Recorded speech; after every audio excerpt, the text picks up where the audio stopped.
Well, if you've been outside lately, then you know that we are in the thick of summer. One way to beat the heat, a crisp, refreshing summer salad. But tossing together the same few ingredients every day can get old pretty fast. So the Herald-Standard is here with Executive Chef Durst of the Firehouse restaurant, who's going to share with us some creative variations on the summer salad to keep things interesting. Thanks for helping us out, Chef. No problem. What kind of salad are we going to start with here? Well, we have 3 different variations today, all a little bit different, not your typical green salad.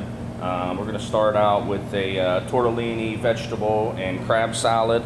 Then we're going to go to a grilled squash vegetable with some eggplant, yellow squash, and zucchini.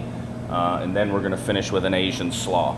All a little different, all can be used in variations of ways.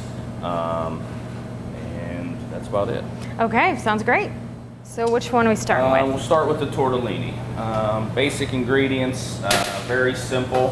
Stuff that you can find in local stores, especially Pechin's grocery. Right next door? All of the ingredients that we will be using today are right out of there. Okay. So we're going to start right out of Pechin's. Basically with the dressing. Okay. Again, very simple. Cup of mayonnaise.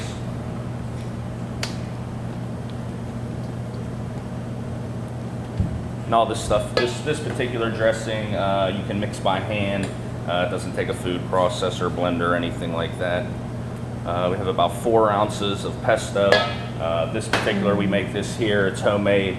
Basically just some basil, fresh basil, toasted pine nuts, a little bit of Parmesan cheese, garlic, and some olive oil. Throw it in a puree, in a RoboCube, puree it. It's ready to go, very simple. All right. A little bit of sea salt. 2 tablespoons of white vinegar. Okay. And a little bit of fresh black pepper.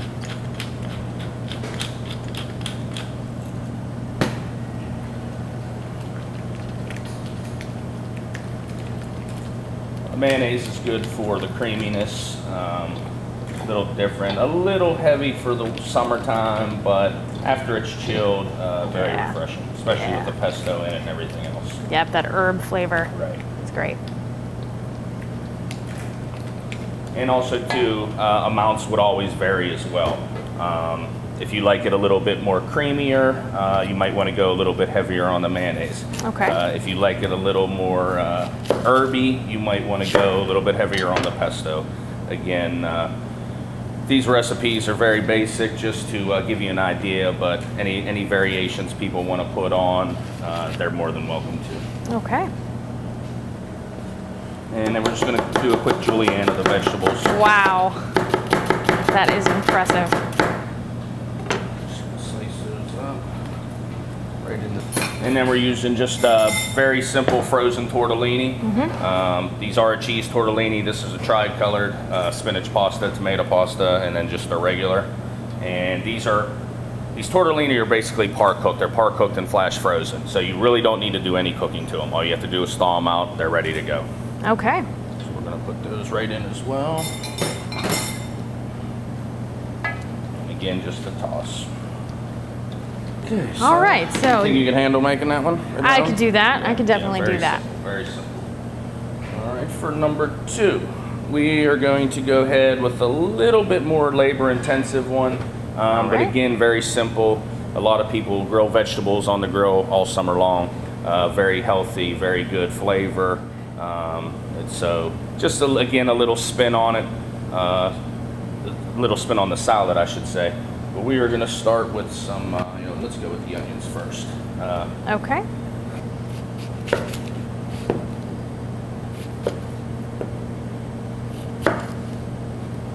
Now, if you lose a little bit, no big deal. But again, you can see how the core kind of keeps the onion attached. Oh, I see. And also too, if you do salt really any type of squash, the eggplant, the zucchini, if you salt those ahead of time and let them drain for a little bit, the salt will pull the water out of them. Okay. And so basically what that does, the salt extracting the water, when you grill them, the water's not trapped inside, so they start to steam basically. Okay. And they can't get overcooked very fast. So if you do salt them ahead of time, let them sit for about 15-20 minutes in a colander, you'll actually see the water draining off of them. Okay. Yeah. So again, just a little bit of olive oil. To go pretty light on the olive oil. Yeah, I kind of keep mine light. What I'll do sometimes is, easiest way to do it is kind of put it all in a bowl. Yeah. That way you get a nice, you can go less oil on it. It's a lot easier to toss. A little bit of fresh ground pepper. And just give it a toss. Now the main reason you want to go very light on the oil is excess of olive oil can cause a carbon burn when you're grilling.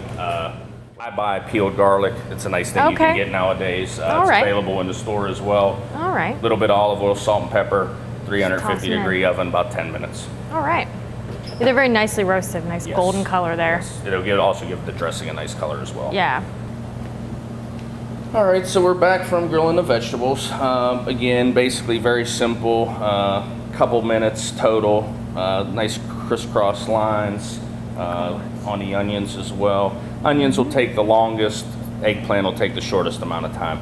Again, depends on how you like your vegetables. I like mine very crisp, almost raw. Some people like them cooked all the way. Again, the less you cook them, the more nutrients. The more you cook them, the more nutrients you're cooking out. Okay. So I always want to keep that in mind, especially if Yeah. you're thinking about health issues and stuff like that. Yeah. And this salad in particular, we do prefer you serve it at, say, room temperature. Okay. It's not quite a totally chilled salad, but it's not very hot either. Okay. A lot of ingredients, but not overwhelming. Just a lot of different things to do as far as that goes. A couple different ways to do your cabbage. A lot of people, technically, if we're doing a big batch for the restaurant or something, we'll shave it down on a slicer. It just makes it a lot easier. Some people chop it, some people shred it. I'm more of a shredded guy. I like the noodle, stringy kind of deal. But you can, if you want to chop it, that's fine as well. But we're just going to kind of go straight down go on with some, kind of like how you cut an onion. right? Basically, just some thin shavings. Good knife skills can cut your cooking time in half. Yeah. So mangoes can also be a little tricky to clean. When people that don't work with them a whole lot, the core, the pit, whatever you want to call it, is very funny. It's almost basically the entire size of the mango. So sometimes what you'll find is when you cut it, let's see if I get lucky here, you get a 50-50 shot when you start. Okay. Okay. I went clean through. Yeah. So the core basically runs almost the whole way, but it's only about 3/8 of an inch thick. So this is about the size of the core. So when you go down this side, try to get it. You didn't hit it on that end either. But if I tried to go in that deep in the middle, your knife won't go through. Okay. You got the core. So on the sides of the core, you're not going to get as much off. So you just kind of really have to play with it with your knife. When you're cutting into the core, you'll definitely feel it. It's almost like cutting into a piece of wood, but you can see the entire how big the core is. Yeah. But then you can scrape the rest off with a spoon. You know, definitely want to get as much off as possible.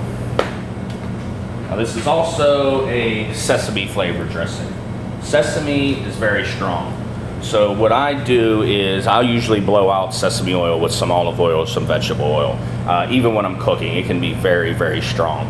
Okay. So what we're gonna do is we're gonna do with a basic vinaigrette dressing, which is depending on what you're making, it's usually 3 parts to 4 parts oil to 1 part vinegar.